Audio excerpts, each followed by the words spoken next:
وأعتدنا للكافرين عذابا مهينا.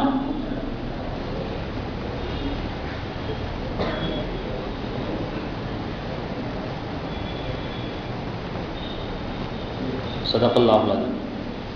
கண்ணியத்திற்குரியவர்களே, 3வது அத்தியாயம் 37வது வசனத்தில் அல்லாஹ் தஆலா சொல்றான், பொருளாதார ரீதியான ஒரு குற்ற உணர்வை பிரதிபலிக்கக்கூடிய இறைவசனம் என்ன அப்படின்னு சொன்னா, அல்லதீன யபுகலுன,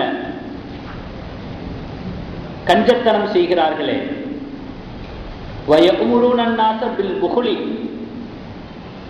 மேற்கொண்டு கருவித்தனத்தை மக்களிடத்திலே தூண்டுகிறார்களே, வயத்துமூன மா ஆத்தாஹுல்லாஹு மின் ஃபத்லி, கஞ்சத்தனத்தினுடைய உச்சபட்சமாக அல்லாஹ் அவர்களுக்கு அளித்த அத்தனை அருட்கொடைகளையும் மறைக்க முயல்கிறார்களே, வஅதத்னா லில் காஃபிரீன, அப்படிப்பட்ட நன்றி கொண்டவர்களுக்கு நாம் அதாபம் முஹீனா, கேவலமான தண்டனையை நாம் தயார்படுத்தி வைத்திருக்கிறோம் என்று அல்லாஹ் தஆலா சொல்கிறார். கருமித்தனத்தை கண்டிக்கக்கூடிய வசனம். நபிகள் நாயகம் ஸல்லல்லாஹு அலைஹி வஸல்லம் அவர்கள் தன்னுடைய தரப்பிலிருந்து அந்த கண்டனத்தை எப்படி பதிவு செய்கிறார்கள் என்று சொன்னால், கஞ்சத்தனத்தை நான் உங்களுக்கு எச்சரிக்கை செய்கிறேன். இதற்கு முன்பாக வாழ்ந்த சமுதாயம் எல்லாம் கஞ்சத்தனத்தின் காரணத்தினால்தான் அழிக்கப்பட்டது. பேராசை என்பது ஒரு மனிதனுக்கு கஞ்சத்தனத்தை உண்டு பண்ணக்கூடியதாக இருக்கிறது. அந்த கஞ்சத்தனம் பல பாவங்களிலே ஒரு மனிதனை ஈடுபடுத்தி விடுகிறது. அப்படிப்பட்ட கருமித்தனத்தை உங்களுக்கு நான் எச்சரிக்கை செய்கிறேன் என்று பெருமானார் ஸல்லல்லாஹு அலைஹி வஸல்லம் அவர்கள் கூறியதாக இப்னு உமர் ரலியல்லாஹு தஆலா அவர்கள் சொல்றாங்க.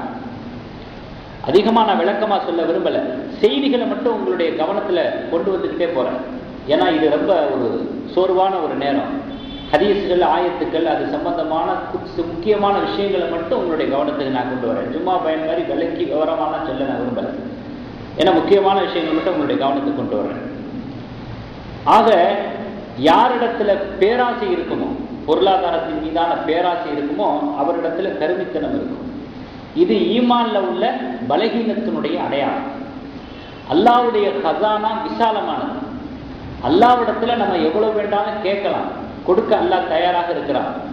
அவனுடைய தயாளத்தின் மீது, அல்லாஹ்வுடைய கஸானாவின் மீது ஏற்பட்டிருக்கக்கூடிய நம்பிக்கை குறைவுதான் கருமித்தனத்துக்கு காரணமாக இருக்கிறது என்பது இந்த ஆயத்தினுடைய விளக்கமாக இருக்கிறது.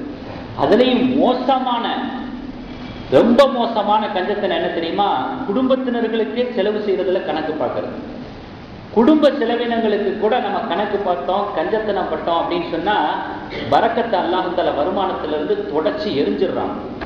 ஹதீஸுகளுடைய கருத்தாக இருக்கிறது. அது அழகாக சொல்லுவாங்க இமாம் ரூமி ரஹ்மத்துல்லாஹி அலைஹி. ஒரு கஞ்சனுடைய கதையை சொல்லி விளக்குவாங்க. என்ன அப்படின்னு சொன்னா, கணவன் ரொம்ப கருமித்தனம் உள்ளவனா இருந்தான். அவன் ஒரு தடவை என்ன செஞ்சான் அப்படின்னு சொன்னா, ரூம்ல உட்காந்து வேலை செஞ்சுக்கிட்டு இருக்கும்போது, ரூம் ஒர்க்கு பார்த்துக்கிட்டு இருக்கும்போது, பாங்கு சொல்லியாச்சே அப்படின்னு சொல்லிவிட்டு தொழுகிறதுக்காக வேண்டி ரூமை விட்டு வெளியே போயிட்டான். பள்ளிவாசலுக்கு போய்கிட்டு இருக்கிறான். அந்த சமயத்தில் அவனுக்கு ஞாபகம் வருது, ரூமுடைய லைட்டை ஆஃப் பண்ணமா அல்லது போட்டு வச்சுட்டு வந்துட்டோமா அப்படிங்கிற ஒரு டவுட் அவனுக்கு வருது. அவன் ரொம்ப மோசமான ஒரு கஞ்சன். உடனே அவன் என்ன பண்ணா, வேகமாக வீட்டுக்கு திரும்பி வந்தான். வந்துட்டு கதவை தட்டினான். அப்போ அவனுடைய மனைவி யாருன்னு கேட்டிருக்கிறான். நான் தான். கதவை திறந்துடாத, திறக்காமையே நான் கேட்கறதுக்கு பதில் சொல்லு. லைட்டு ரூம்ல எரியுதா, ஆஃபா இருக்கா அப்படின்னு சொன்ன உடனே அவன் மனைவி சொன்னாங்க, இல்லை ஆஃபா தான் இருக்குது, அணைச்சுதான் இருக்குது அப்படின்னு. எதுக்கு ரூம் கதவை ஏன் திறக்க வேணாம்னு சொல்றீங்க அதுக்கு அப்படின்ற உடனே, இல்லை தாப்பா தேஞ்சு போயிடும், அதனால திறந்துடாத, நான் கேட்ட கேள்விக்கு பதில் சொல்லிட்டீங்கன்னா அது போதும், நான் திரும்ப போயிட்டு மறுபடியும் வர்றேன் தொழுதுட்டு அப்படின்னா. உடனே மனைவி கேட்டிருக்கிறாங்க, ஒரு தாப்பா தேயக்கூடாதுங்கிற அளவுக்கு பொருளாதாரத்தை மிச்சப்படுத்த நினைக்கிறீங்களே, போயிட்டு அவ்வளவு தூரம் போயிட்டு மறுபடியும் இதுக்காண்டி திரும்பி வந்திருக்கிறீங்களே, உங்க செருப்பு தேஞ்சிடாதா அப்படின்னு மனைவி கேட்டிருக்கிறாங்க. உடனே அவன் சொன்னா, நான் அந்த அளவுக்கு விவரம் இல்லாதவனா இருப்பேன், கம்கட்டில் பத்திரமா இருக்கு, 2 செருப்பும் கம்கட்டில் பத்திரமா இருக்குது, அந்த அளவுக்கு நான் ஒன்றும் விவரம் இல்லாதவன் இல்லை அப்படின்னு தான் ஒரு பெரிய திறமையானவன் மாதிரியும் சாதுரியமானவன் மாதிரி பதில் சொன்னாங்க. இமாம் ரூமி ரஹ்மத்துல்லாஹி அலைஹி அவர்களுடைய கிதாபில் ஒரு கஞ்சனுடைய கதை என்பதாக போட்டுச்சிருக்கிறாங்க. இந்த அளவுக்கு பார்த்து பார்த்து அணுவா, எந்த அளவுக்குன்னா அவனுடைய மனைவி சிரமப்படுவார். சில பேர் பார்த்தீங்கன்னா ஆட்டோ பிடிக்கிறதுக்கு கூட கணக்கு பார்த்துக்கிட்டு காசை பார்த்துக்கிட்டு மனைவியை நடந்தே கூட்டிகிட்டு போவாங்க 2 கிலோமீட்டருக்கு. இந்தா வந்துடுவா, இந்த போயிடலாம். இதெல்லாம் நம்ம அனுபவத்தில் கேள்விப்படுறது, கண்ணால் பார்க்கறது, உறவினர்களையும் பார்க்குறோம், பல உணவுகளையும் பார்க்குறோம். எங்கள் வீட்டில் என்னுடைய தாயார் இடத்துல எல்லாம் அந்த உறவினர்கள் சொல்லியிருக்கிறாங்க, அந்த உறவு முறையை சொல்லி நடந்தே கூட்டிகிட்டு வந்துட்டார். பஸ் ஸ்டாண்ட்லேருந்து 1.5 கிலோமீட்டர். ஆட்டோ பிடிங்கன்னு சொல்கிறேன், இந்த வந்துருச்சு வா காலெல்லாம் வலிக்குது அப்படின்னு சொல்லிட்டு நமக்கு வீட்டுக்கு வர விருந்தாளிகள் உறவினர்கள்லாம் சொல்ல நம்ம கேள்விப்பட்டிருக்கிறோம். இப்போ இமாம் ரூமி ரஹ்மத்துல்லாஹி அலைஹி அவர்கள் எழுதினதுக்கு ஒத்து எத்தனையோ பேர்களுடைய கேரக்டர்கள் இப்போ இருந்துகிட்டு இருக்கு. அப்போ குடும்பத்து செலவினங்களுக்கு தாராளமாக செய்யணும், வீண் விரயம் செய்யக்கூடாதே தவிர தேவையான செலவினங்களுக்கு நம்ம கணக்கு பார்க்கக்கூடாது. நம்ம கணக்கு பார்க்க ஆரம்பிச்சோம்னா, அநியாயமான முறையில் பொருளாதாரத்தில் கணக்கு பார்த்துட்டோம்னா அல்லாஹ் நமக்கு கொடுக்குறதுல கணக்கு பார்க்க ஆரம்பிச்சிடும். அல்லாஹ் கொடுக்கறதுக்கு கணக்கு பார்த்தானே என்ன ஆகும் நம்ம நிலைமை? சரி, இன்னும் அதிகமாக அல்லாஹ் நமக்கு பரக்கத் செய்யணும் அப்படின்னு சொன்னா குடும்பத்தினர்களுக்கு செலவு செய்யறதையும் தாண்டி ஏழைகளுக்கு கொடுக்கணும், பள்ளிவாசலுடைய பராமரிப்பு செலவினங்களுக்கு கொடுக்கணும், மதரசாவினுடைய மார்க்க கல்வி போதிக்கப்படக்கூடிய இடமான மதரசாக்களுக்கு கொடுக்கணும், இறை பணிகளுக்கு கொடுக்கணும், வழிபோக்குறதுக்கு கொடுக்கணும், விருந்தாளிகளை இன்முகத்தோட வரவேற்று கவனிக்கணும், அறிந்தவர்களுக்கும் அறியாதவர்களுக்கும் உபசரிக்கணும், வாரி வழங்கணும். உணவாகவோ உடையாகவோ பணமாகவோ ஏதாவது ஒரு வகையில் நம்மளால் முடிந்த ஒரு தர்ம சிந்தனையோடு நடந்துக்கிட்டோம் அப்படின்னு சொன்னால் அல்லாஹ் தஆலா நம்முடைய வருமானத்தில் இன்னும் அதிகமாகவே பறக்கச் செய்யும். ஒவ்வொரு சமுதாயத்தையும் சோதிக்கிறதுக்குன்னு அல்லாஹ் தஆலா ஒரு பொருளை வச்சுருந்தான், ஒரு காரணத்தை வச்சுருந்தான்.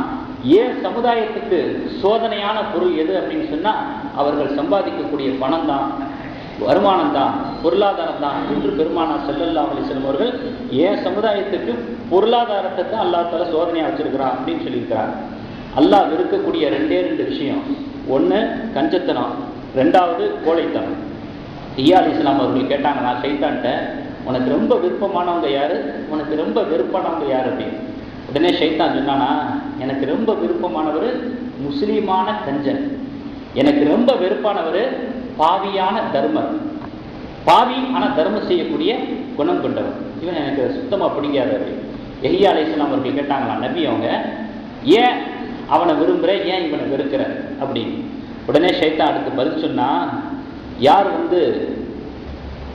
முஸ்லீமாக இருந்துக்கிட்டு கஞ்சத்தனம் உடையவராக இருக்கிறாரோ அவர் எனக்கு ரெஸ்ட் கொடுத்துட்டார், அவரை நான் நரகத்துக்கு தள்ள வேண்டிய அவசியம் இல்லை, அவருடைய கருவித்தனமே அவரை நரகத்துக்கு அழைச்சிட்டு போயிடும், எனக்கு வேலை மிச்சம், அதனால எனக்கு அவரை ரொம்ப பிடிக்கும். யாரை எனக்கு பிடிக்காதுன்னா பாவியான தர்மர், பல பாவங்களை செய்கிறாரு ஆனால் தர்ம சிந்தனையுடையவராக இருக்கிறாரு. நிச்சயமா என்னைக்காவது ஒரு நாள் அல்லாஹ் தஆலா அந்த தர்மத்தின் மூலமாக அவருடைய பாவங்களை பூரா மன்னிச்சிருவானோங்கிற ஒரு பயத்தை எனக்கு ஏற்படுத்திக்கிட்டே இருக்கிறாரு, அதனால அவரை எனக்கு பிடிக்காது என்று ஷைத்தான் சொன்னதாக யஹ்யா அலைஹிஸ்ஸலாம் அவர்களுக்கும் அவனுக்கு நடந்த சம்பாஷணையை கிதாபில் போட்டிருக்கிறாங்க. அதே போல பெருமானார் ஸல்லல்லாஹு அலைஹி வஸல்லம் அவர்கள் சொன்ன செய்தி திருமதி ஷரீஃபில் இருக்குது, 3 பேர் சொர்க்கத்துக்குள்ள நுழைய மாட்டாங்க. ரொம்ப குதிரை கொம்பு சுவனம் நுழைவது, 1 ஏமாற்றுபவன், 2வது கஞ்சன், 3வது தர்மம் செஞ்சுட்டு சொல்லி காட்டுறவன் என்று பெருமானார் ஸல்லல்லாஹு அலைஹி வஸல்லம் அவர்கள் சொல்லியிருக்கிறாங்க. அதே போல உலக நடைமுறையில் நம்ம பார்த்தோம்னு சொன்னால் பேராசக்காரனுடைய செல்வமும் கஞ்சனுடைய செல்வமும் அவனுக்கே கூட பயன் தராமல் போயிடும். அது ஏதாவது ஒரு சந்தர்ப்பம் அது ஏற்படும். அவன் சம்பாரித்து வச்ச சேர்த்து வச்ச பேராசையோடு கஞ்சத்தனத்தோடு சேமித்து வச்ச பணம் அவனுக்கே கடைசியில் பலனளிக்காத ஒரு நிலையை அவன் தன் வாழ்நாளில் பார்த்தே தீருவான். இது அனுபவ ரீதியான ஒரு உண்மையாக இருக்குது. அதே போல் யாராவது வீடு தேடி நம்ம இடத்துல வர்றாங்க, வந்து பசிக்குது அப்படின்னு சொல்கிறாங்க, ஏன்னா இப்படிப்பட்ட கேரக்டர் உள்ளவங்க இருக்கிறாங்க, எனக்கு நீங்கள் சாப்பாடு தந்தால் போதும் பசியை தணிக்கிறதுக்கு அப்படின்னுங்கிற நிலையில் வரக்கூடியவங்களை கூட திருப்பி அனுப்பக்கூடிய, இல்லைன்னு மறுக்கக்கூடிய ஒரு கேரக்டர் உள்ளவர்களையும் நம்ம பார்க்கணும். பணத்தில் வேண்டாம், அவருக்கு நமக்கு வித்தியாசம் இருக்கலாம், அவர் ஏழை நம்ம பணக்காரன் அப்படின்னு. ஆனால் பசிங்கிற உணர்வில் நம்ம எல்லாம் ஒன்று தானே. ஏழைக்கு ஒரு மாதிரி பசி, பணக்காரங்களுக்கு ஒரு மாதிரி பசின்னு இருக்குதா? பசி என்கிற உணர்வுல நம்ம ஒன்றுபட்டிருக்கிறோம் இல்லையா? அந்த காரணத்துக்காக வேண்டியாவது நம்ம என்ன செய்யலாம்? அவருக்கு பசின்னு கேட்டவருக்கு சாப்பாடை வாங்கி கொடுத்துடலாம். இல்லை அவர் பொய் சொல்றாரோ அப்படி இப்படி நம்மளுக்கு டவுட் வந்தா கூட சாப்பாடை வாங்கி கொடுத்து அவர் பசின்னு கேட்கிறவர் வயிற்ற நிரப்புறதுல எந்த டவுட்டும் இல்லையே, அதை நம்ம செஞ்சிடணும். அதே போல ஆடை கட்டு வர்றாரு, மாற்று ஆடை இல்லை, இதே ஆடையை தான் ஒரு வாரமா நான் உடுத்திக்கிட்டு இருக்கிறேன் அப்படின்னு சொன்னா ஒரு புது ஆடை வாங்கி கொடுக்கலான்னாலும் கூட நம்ம இடத்துல இருக்கக்கூடிய பழைய ஆடையாவது கொடுக்கணும். அந்த பழைய ஆடையை கொடுக்கறதுக்கு கூட மனசு இல்லை அப்படின்னு சொன்னா அல்லாஹ் தஆலா உற்று நோக்கி கொண்டே இருக்கிறான், கவனிச்சுக்கிட்டே இருக்கிறான். சில பேர் பார்த்தீங்கன்னா பழைய ஆடையை கொடுக்கறதுக்கு கூட மனசு இல்லாம சேர்த்து வச்சு அதுல பக்கெட் வாங்கலாம்னு உட்காந்துக்கிட்டு இருப்பாங்க. சேர்த்து வச்சு அதுல ஏதாவது ஒரு சில்வர் தட்டு வாங்கலாமே, ஒரு பக்கெட் குடம் வாங்கலாமே அப்படின்னு சேர்த்து வச்சுக்கிட்டே வருவாங்க. இதெல்லாம் எவ்வளவு பெரிய ஒரு மோசமானது. அல்ல இதெல்லாம் கவனிக்காமையா இருக்கிறான். பசிங்கிற ஒரு நிலையில வரக்கூடியவர், அவர் உடுத்த ஆடை இல்லைங்கிற நிலையில வரக்கூடியவர், அவரை அல்லாஹ்ல என்ன நிலையில வச்சிருக்கிறான், நம்மளை என்ன நிலையில வச்சிருக்கிறான், இந்த சிந்தனையெல்லாம் இல்லாம நம்ம நடந்துக்கிட்டோம் அப்படின்னு சொன்னா நிலைமை அல்லாஹ்ல தலைகீழாக போடுவதற்கு தயாராக இருக்கிறான். இன்னைக்கு காலையில நடந்த ஒரு சம்பவம், நான் சம்பவத்தை சொல்லும் பொழுது அதனுடைய வார்த்தைகளை நம்ம கவனமா கையாள விரும்புறேன். ஏன்னா ஒரு புறமாக ஆயிடக்கூடாது அப்படிங்கிறதுக்காக.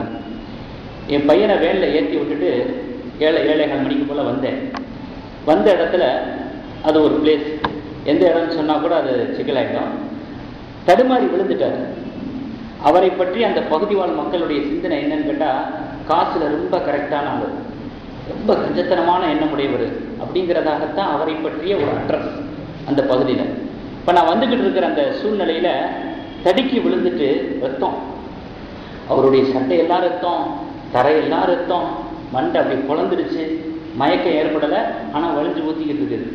பார்த்த உடனே எனக்கு ரொம்ப மனசு கஷ்டமான உடனே அவரே சொன்னார், எங்கள் அண்ணனுக்கு ஃபோன் போட்டேன், வந்துக்கிட்டு இருக்கிறாரு அப்படின்னு.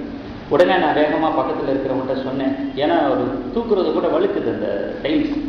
அதுக்கு பிறகு 2-3 லேடிஸ் வந்தாங்க, மற்றவங்களும் வந்தாங்க தூக்கி. அதுக்கிடையில் அவர் அண்ணன் வந்துட்டார்.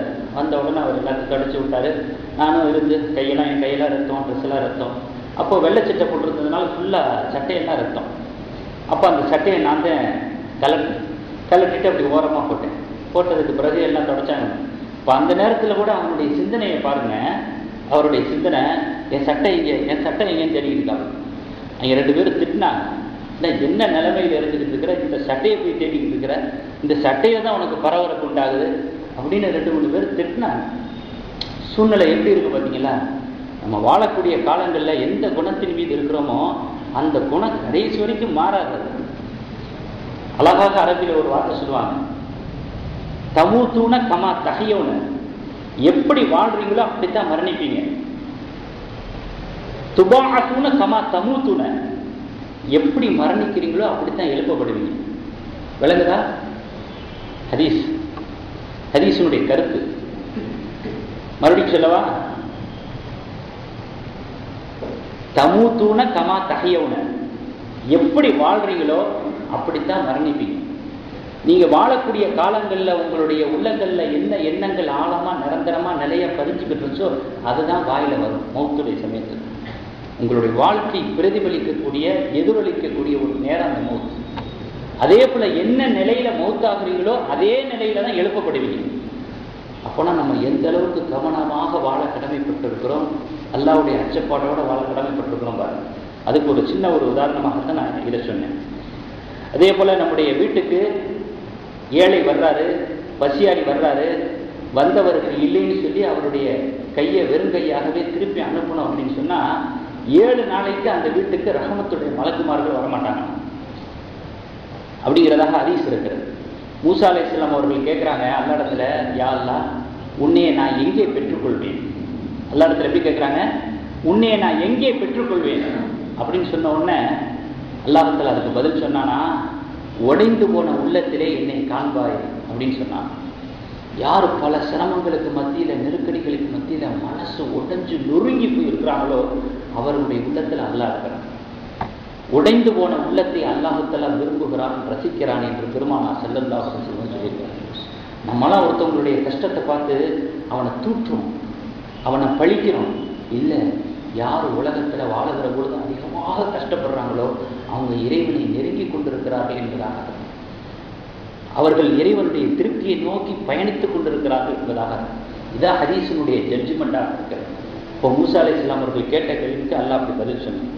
அதே போல ஒரு மகான் இறைநேசர் சொன்னாங்க, தர்மம் செய்யறது உங்களுக்கு கசக்குதா, பாரமாக இருக்குதா, உங்களுடைய சிந்தனையை எண்ணத்தை சேஞ்ச் பண்ணிக்கங்க, தர்மம் உங்களுக்கு கசப்பாக இருக்காது.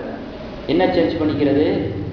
உங்களை அவனாக நினைத்துக் கொள், உன்னை அவனாக நினைத்துக்கொள், தர்மம் உனக்கு கசக்காது என்பதாக ஒரு வழி இறைநேசர் தர்மத்தினுடைய விஷயத்துல இந்த ஒரு வாசகத்தை சொன்னாங்க.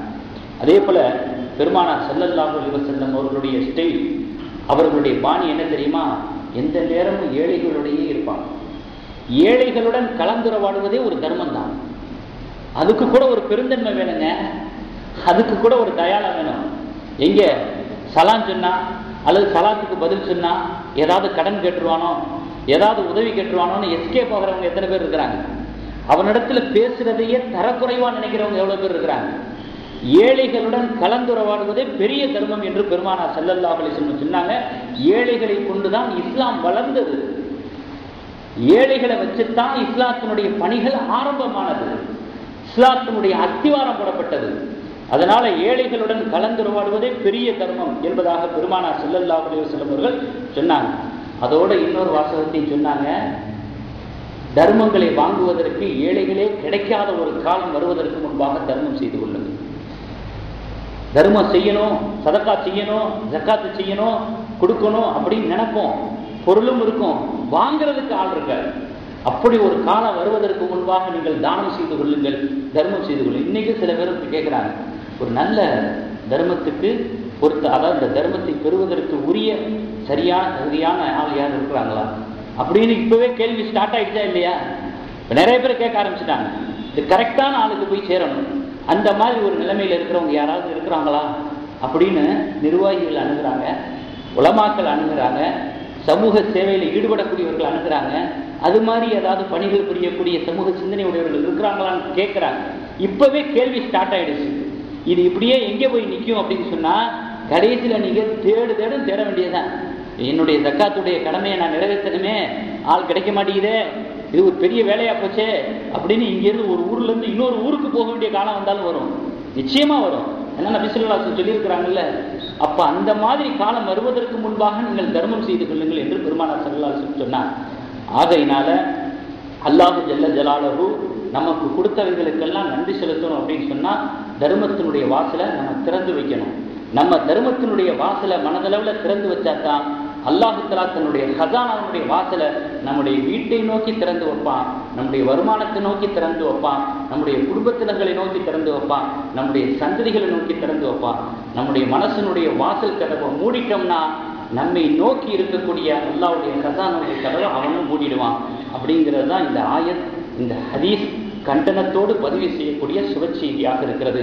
வல்ல ரஹ்மான் தர்ம சிந்தனை உடையவர்களாக நாம் அனைவரும் வாழ்வதற்கான கொடுப்பினை தந்தல் முடிவானாக. ஸல்லல்லாஹு அலைஹி வஸல்லம்.